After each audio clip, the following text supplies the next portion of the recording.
So are there aspects of cybersecurity that could, like, I'm thinking of a business that's trying to grow or scale. What ways could cybersecurity actually enable them to scale better? With explosive growth comes lack of visibility or observability into sort of what's happening across your organization. And when that happens, it's increasing risk. Thankfully, knock on wood, most organizations don't experience something catastrophic or something traumatic from an incident standpoint as they're doing that.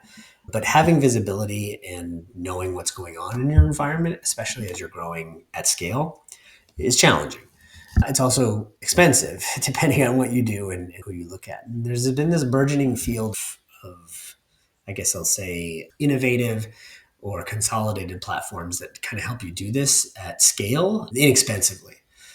And what I mean by that is edge, network, east, west, north, south traffic, right? Like endpoint, log management, SIM, right? Like those sorts of things that are also starting to come into a consolidated single point of glass, single view sort of thing at a reasonable price.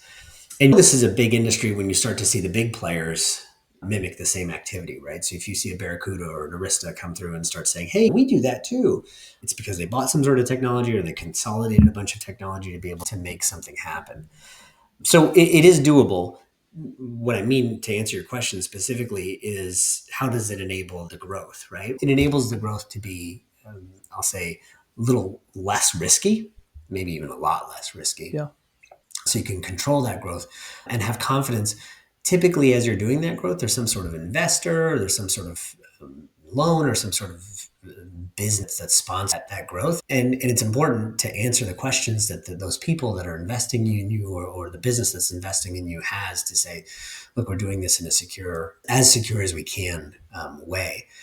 Because you're not doing it if you're not doing it on the internet, you're not going to have the explosion that comes with scale. And if you are doing it on the internet, that's a very dangerous place to be doing in transaction business with all the vulnerabilities and all the misconfigurations that are out there. You want to be certain that the money that you're investing is as protected as it can be.